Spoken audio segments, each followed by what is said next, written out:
Thank you everyone for joining us today on November 28th for our Board of Trustees meeting. If we could please start with the Pledge of Allegiance. I pledge allegiance to the flag of the United States of America and to the republic for which it stands, one nation, under God, indivisible, with liberty and justice for all. So first we have public comment. If anyone is here to speak, I will close public comment. Next we have the approving of the board minutes of November 14th. We've all had a chance to look them over. Unless there's any changes, I'd look for a motion. So moved. Motion by Trustee Murray. Support. Support by Trustee Faki. All in favor? Aye. That does pass. Next is the presentation of the preliminary budget of 2023 to 2024. We have Jason Tice here. I'll just start by saying thank you to all the department heads and Jason. We've been spending since about August, I think, is when we start the process of the budget. This, just for everybody's notice, this is the preliminary one. It is going to look significantly different by the time it's actually voted on in March. This is our statutory obligation to get a budget out there. We've done our best guesses of what state revenues will be, what some things that we haven't gotten yet will be, based on some great trends that he does. Initial, there will be a lot of changes, I'm sure. Some things you might notice aren't in there because we haven't had our ARPA discussions. Right now we haven't put in like the strategic plan or the Chapter 20 drain, some of the things that we didn't put in there because they're possible ARPA, but if those don't end up with ARPA, we'll find a way to get them in here because again, this will all change by March, which is when we do our final budget and such. So, Jason, I'll give it off to you. All right. Same format as last year. We'll spend a little bit of time going over the current year as of this point in time, and then we'll focus on next year's.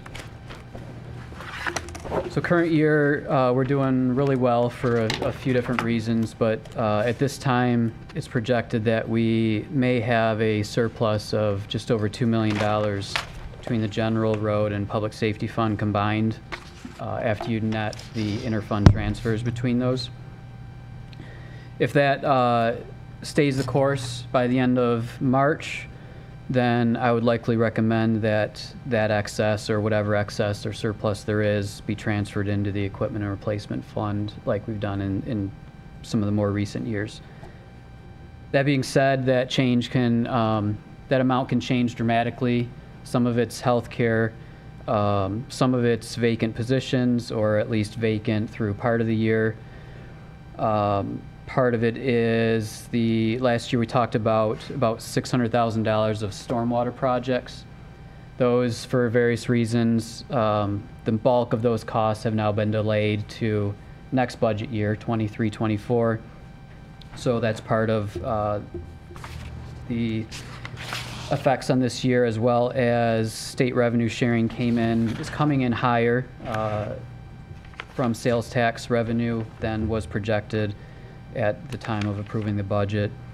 And a recent projection I got from the 48th District Court shows our caseload ratio going down, which actually affects both revenue and expenses, but in this case, it's actually helping us out in our current budget. Revenues, taxable value at this point, and that'll keep changing into February with MTT and tax tribunals and such, but it's 4.467. That's equated to a 5.1% net increase to the tax revenues after you factor in Headley. State revenue sharing projected to be higher, like I mentioned, by budget by about $500,000. Net investment earnings might be lower than budget. We're invested in a few different things, a government pool with the county. We've been buying T-bills and laddering those this year, and so we'll see where that all ends up at the end of March. We, like I said, had budgeted for a transfer from the equipment replacement fund to pay for that anticipated stormwater infrastructure. Since the bulk of those expenses will be in next year, that transfer in will not be occurring this year, so that those dollars will stay in that fund in the current year. On the expense side, contractually, there's 2.5% wage increases that occurred in this year. We've paid our defined benefit pension ADC payment, and with the latest report, we're at about 90% funded with that plan. On the OPEB side, contribution of $1.25 million was budgeted and paid, and that plan is about 22% funded now. 48th District Court, I expect the expenditures, based on the latest projection from the court, to be down about $500,000 from what I anticipated. And again, the stormwater project's not occurring this year. Healthcare is always a big topic, and always one of our largest expenditures. Since going to self-funding a couple years ago, that's really driven by or the bulk of it's driven by actual claims plus industry trend on medical and pharmacy.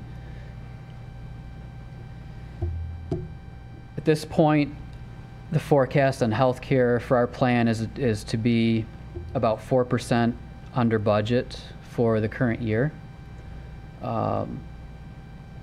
But through the first 7 months of our fiscal year this year, right now we're 16% under budget.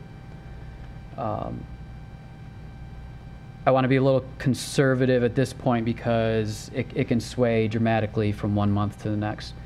So I could see where we get the numbers through November or December, and all of a sudden that 16% could be down to 12% or 8%. So it's hard to project this far out.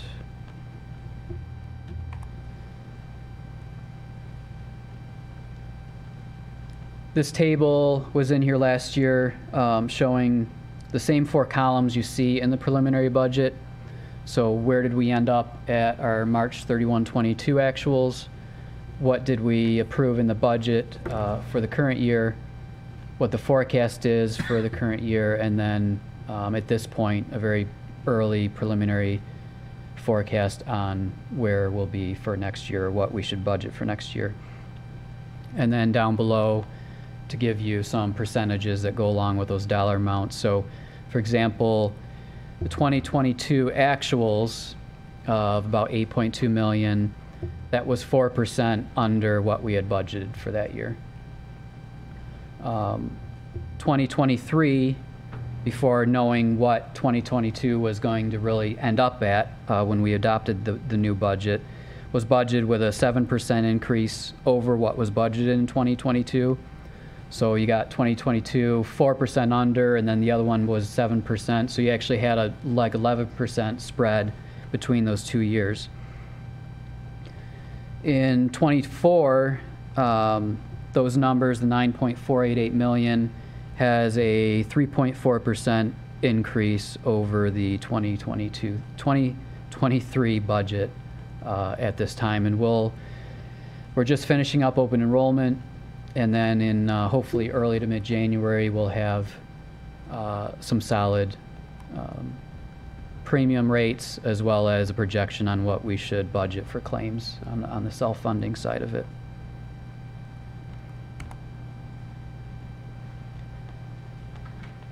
Fund balance for those 3 main funds, just to kind of show you the trend. And the note that the general fund balance, we have that fund balance policy a few years ago adopted by the board. So currently the fund balance is at 67.1%, which is within the allowable 50 to 75% per the policy.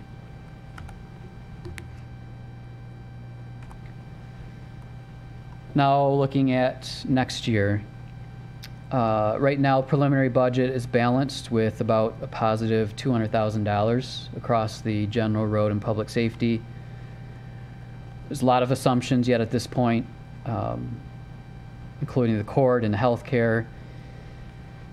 Those are gonna change and be refined between now and March, when we come back and have another presentation and possibly a study session before that. Inflation rate came in at 7.9%, but with Proposal A in state of Michigan, we're capped at only realizing 5% of that gain. And when I looked at the rates since Proposal A began in 1994, this is the first and only time that we've gotten to that 5% cap.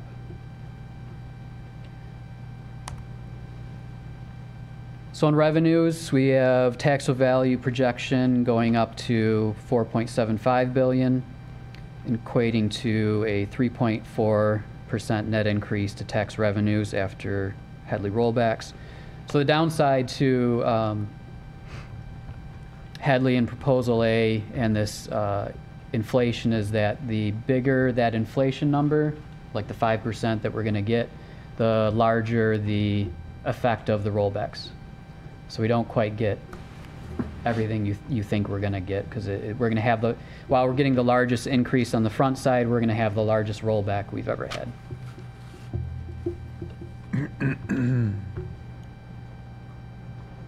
This was the first year collecting the combined, this will be the first year collecting the combined public safety millage renewals that provide approximately an additional $2.75 million. That'll be in the winter tax bills about a year from now. At this point, I'm expecting a 2% decrease in state revenue sharing. That's going to change. They haven't released any updated projections from the state yet. The court is, we just got a paper copy, and we have a budget meeting with them coming up soon. So at the time I prepared this, I didn't have much to go on, but once we have that meeting and work with them some more, I can dial in a better number on both the revenue and expense side is where the court will stand. And they're a calendar year, fiscal year, so that throws some wrenches into the projections as well.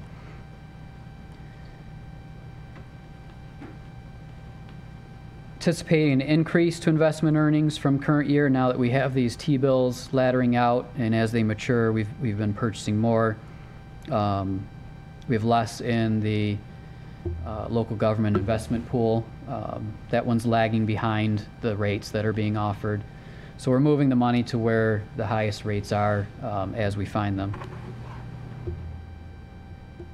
Fire department will receive and fully book the $500,000 state grant revenue that was awarded for to go towards a SOAR truck purchase.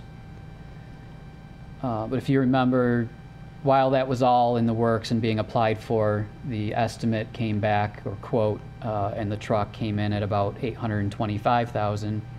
So there's a difference of $325,000 that has to be made up. So in this version of the budget, I have that $325,000 coming from the equipment fund to help make up that difference to purchase that SOAR truck.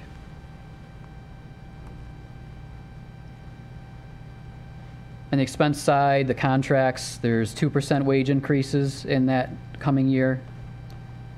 Healthcare, as I said earlier, is increasing a few percentage points at this point, but we've been tracking really well since the changes that have been made to the plans and going to self-funding.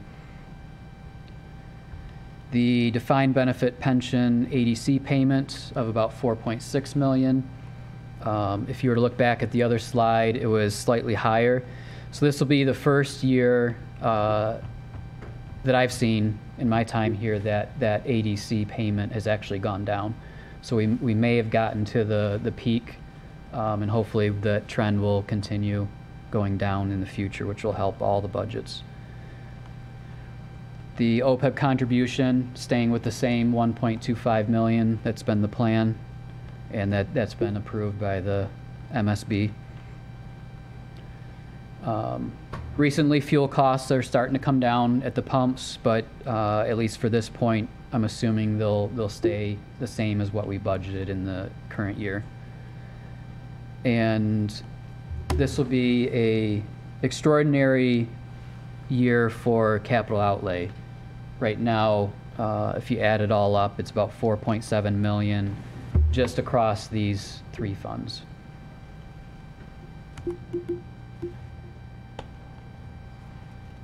So included in those expenditures, a total of 12 positions have been brought back. The majority in public safety. Obviously, that's where the voters approved the millage. And so we have 5 coming back to police. That's 2 sergeants, 2 patrol, and an AWO, or animal welfare officer.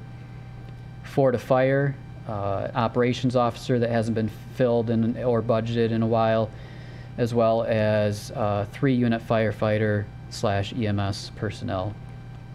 So they have 3 units that are staffed at any given point in time. So you want to have the same number in each unit. So you basically need to increase by 3 or 6 or 9, however you're doing it. The bringing back one of the full-time ordinance officer positions. There's an election specialist position that's been part-time for a long time, and that's looking to be converted to become a full-time. And then township engineer, while it was recently approved in 22-23, I think just a few board meetings ago, with other things that have occurred, that will be delayed to 23-24. So I'm counting that for next year. And just a little step in to tell you something, how quickly things can change. Even with the ordinance officer, now we're debating, do we do 1 full-time or do we do 2 part-time? Because as everyone knows, some people put their stuff out on Thursday night through Sunday knowing there's no weekend ordinance. So we're discussing the idea of, do we do a full-time or do we do part-time, and the people cover Monday through Thursday and the other ones Wednesday through Sunday, so that we would have coverage to actually, when people are doing things on construction sites that they shouldn't on a Saturday, there'd be somebody to reply to it. So even that has changed just since a couple weeks ago when we finalized this. So that's why when we say this, all of our inputs will also go in on this too. There'll be changes. Next couple slides go through the larger. It's not all inclusive. I tried to keep it to the large projects or capital items for the slides. So the stormwater capital projects, the Maxwell tank and Watercliff are now projected to be more like 1.15 million in capital, as opposed to the 600,000. So that's included in this version. The town hall HVAC, 100,000. 40th District Court rooftop unit, 150.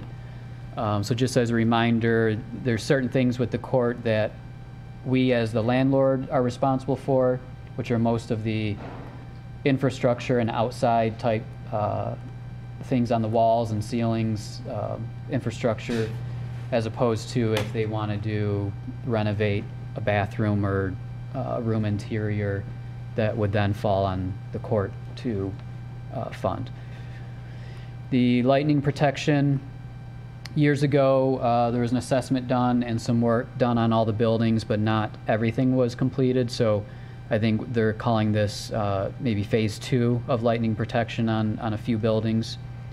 And then the EOC, there's some requests to upgrade the equipment and audiovisual and things in the EOC. And then 2 vehicles, one for ordinance to take out, and then one as a general motor pool that is available for anyone in the township that needs access to a motor pool car, would be replaced. On the road fund, the next phase for the brine system, a hot box trailer, and then we'll switch to public safety. A little bit longer list because you have some large departments, police and fire here. There's always replacements for police vehicles. This year will be higher than in the past. Typically there's 4 to 5. This year they have 7 that'll be replaced. The detention cell door lock upgrades, which are where the holding cells basically, those are still, from what I'm told, are still manual physical key locks. So upgrade those to something more secure and more able to be monitored. some software for traffic recreation, some radar trailers, talked about the SOAR truck, 2 rescue trucks. Those have already been approved because of the build time that came to the board probably earlier this year. So as long as that stays on track, those would be delivered and paid for a total of $514,000 in the coming budget year. There's a fire administration vehicle to be replaced, and then the 5 power stretchers are ready to be replaced, along with 4 CPR devices, a Jaws of Life set, and then there's a grant that they're applying for the fire department for workout equipment.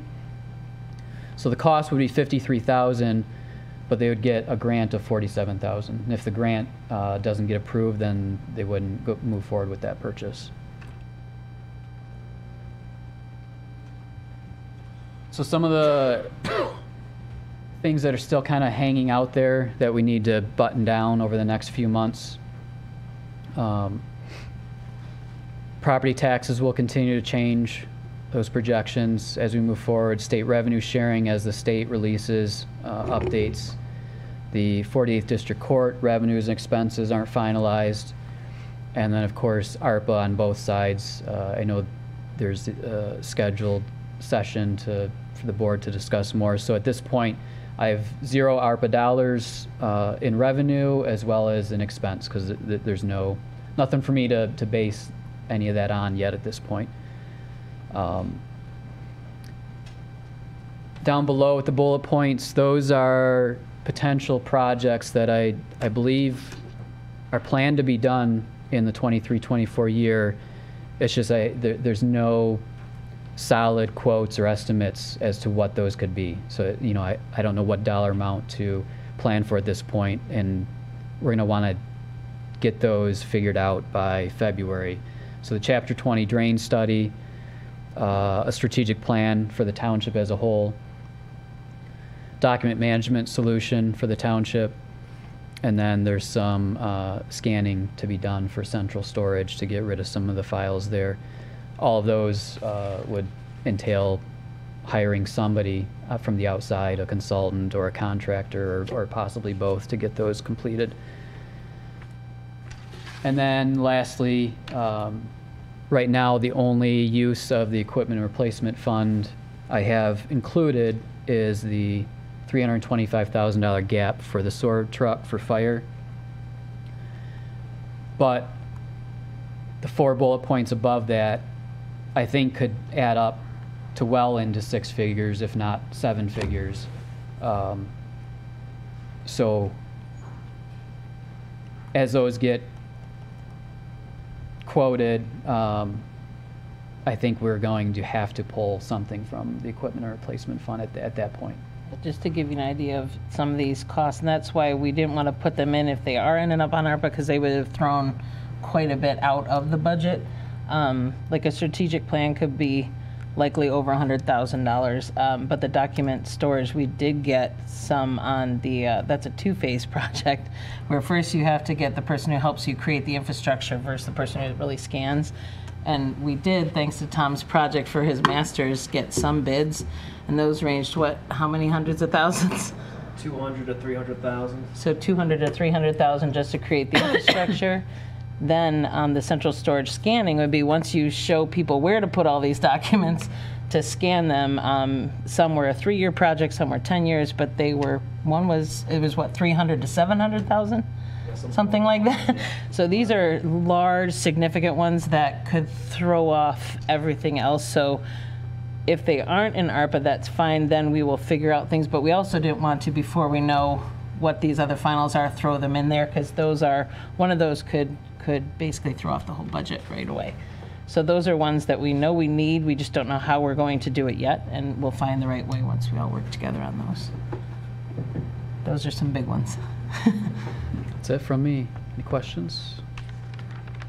I know. Do you guys want, I know we have our budget study session in December for some big ones, but I know as a trustee in particular, some of these things, like I didn't know what a Chapter 20 drain was. If you want to ask some questions too on just what some of these things are, feel free, or we can wait till December. whatever you'd like. Thank you, as always, for your presentation. Yeah.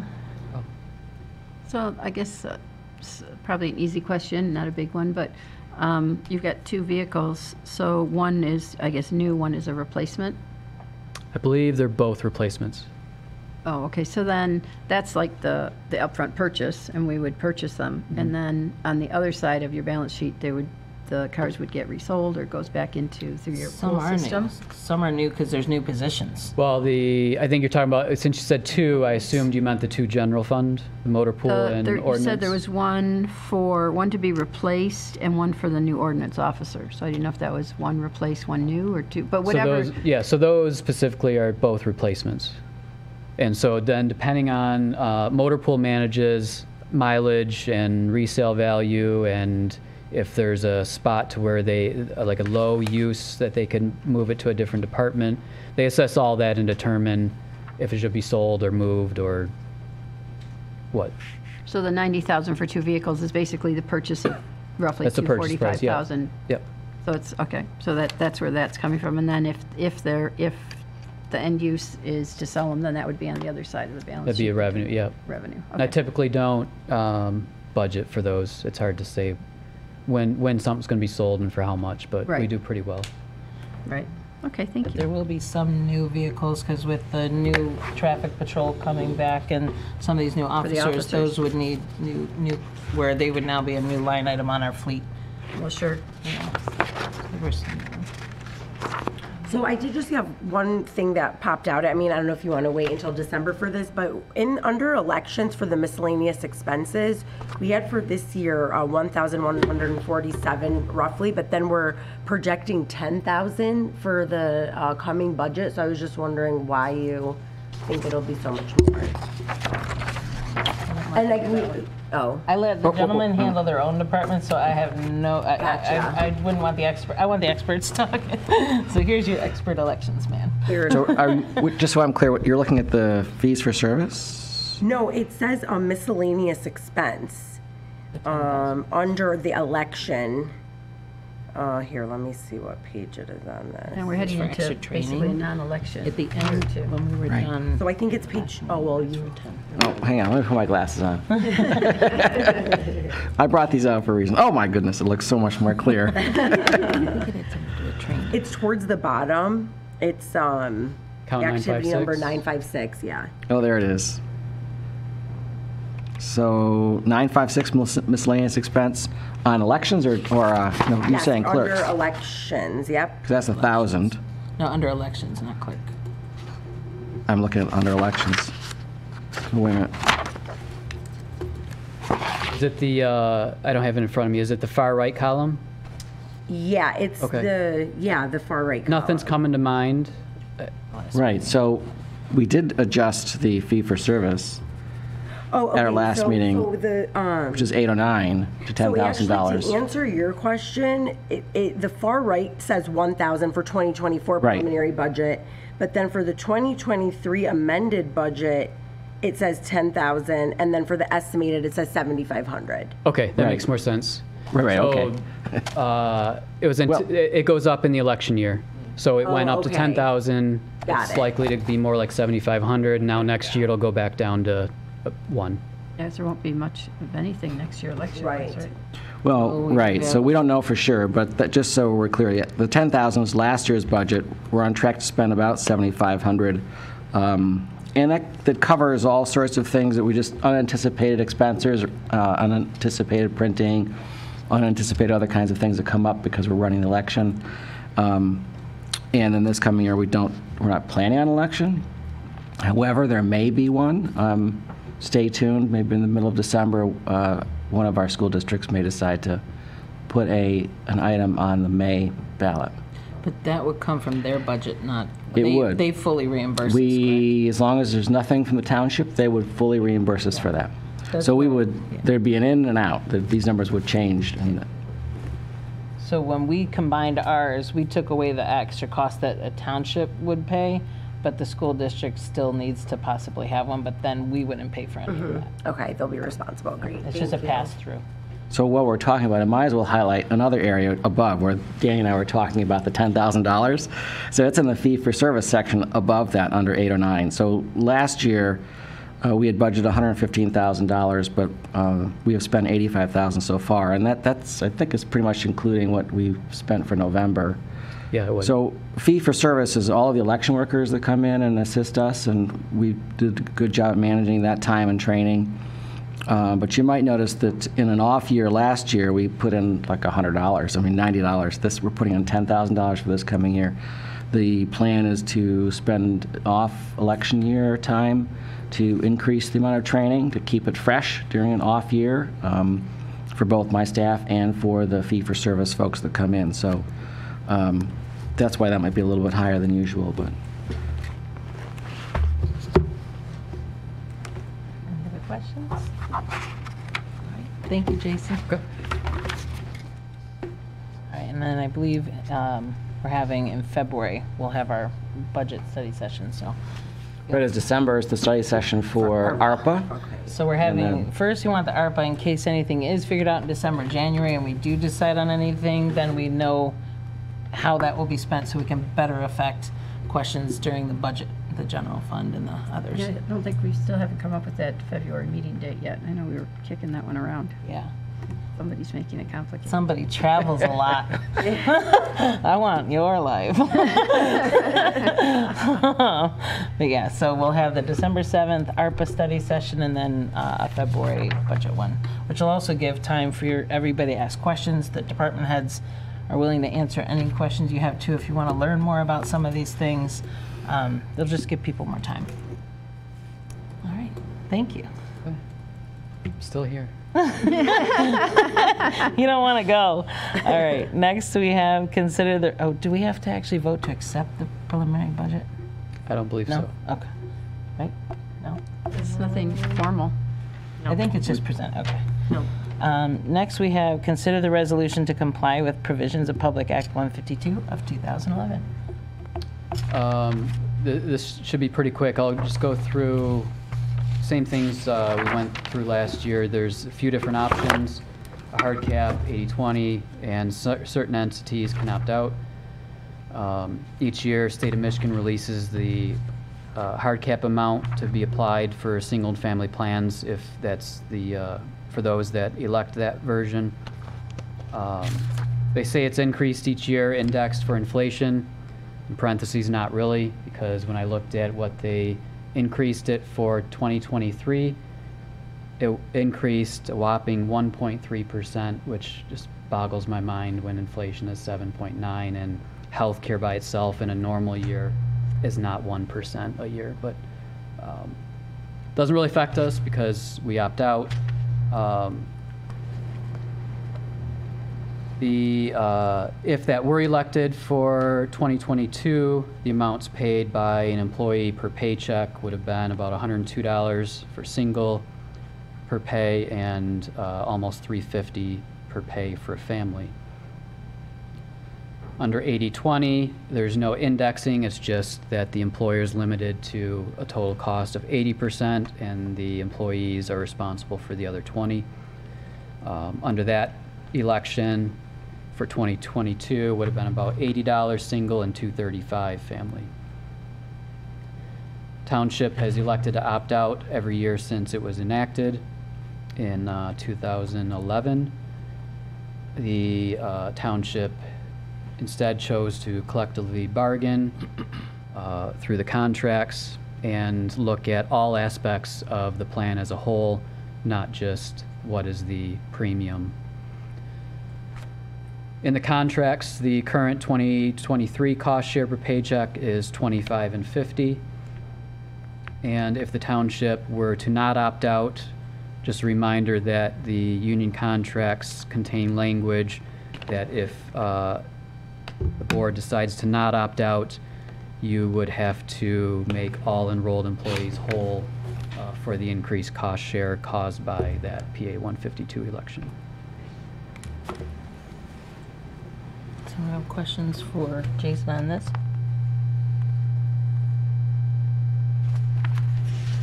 No, I support it. Right, then I would look for a motion. Make a motion to continue the opt-out option. Support? Motion by trustee, oh my God, I'm blanking out Barnett. Support by Clerk Brooke.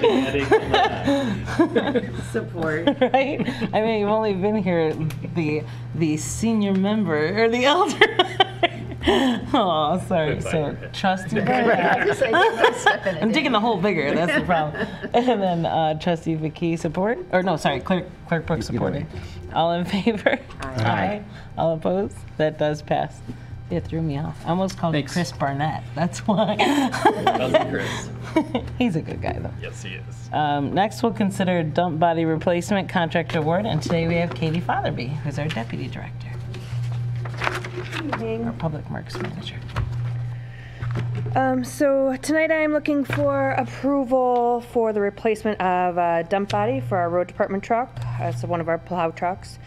This was a board-approved budget item that we did budget for this year. We did budget about $40,000 for it. However, as with a lot of things, we've seen the price go up.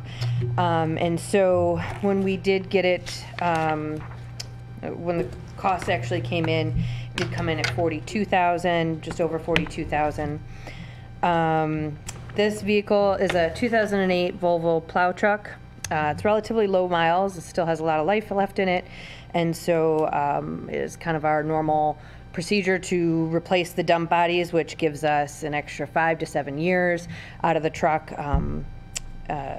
making it last a bit longer. We've done the same thing on, I think, at least 4 trucks. It's just our normal operations that we do that. I think this might be the first time it's come before the board because the prices have increased now to the point that it's, requires board approval. So it was priced for truck and trailer specialties, which through a consortium agreement with the City of Rochester Hills bid process. Have any questions for Katie? All I have to say is I did take a ride on one of these this last winter, and the trucks are in great shape, and it makes a lot of sense. The dump portion, just wears faster than the rest of it, so Yes. it's a good, budget-saving, expense that helps the township generally. So it's a good idea. Does that sound like a motion? I move to approve the purchase of the dump body replacement as presented. Motion by Clerk Brooke. Support by Treasurer. All over the place. I was all ready to say I know. it. Support by Treasurer Keeps. All in favor? Aye. All opposed? That does pass. And we have Katie again here for a win. Finally, something that's coming in lower. Under budget. Under, even if it's $100 under, if it's under. Right. Next is to consider the Graco lubrication system contract award.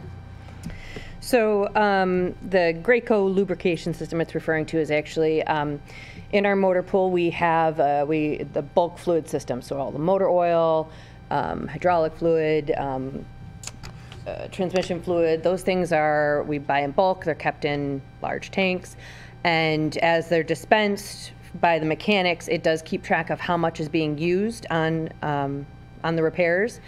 The past few years it's been not tracking as well, and the gap between what accounting has in their books, between what we have in our books, the gap has been getting bigger and bigger. So we've been trying to fix that, and this system was put in place when the building was first put in, so that was 2009-ish. Yeah, it's been a while. So the system is definitely old enough, and we talked to the vendor, and there's no calibration, there's no kind of fixing it at this point. It needs a replacement. So we budgeted $36,000 for that.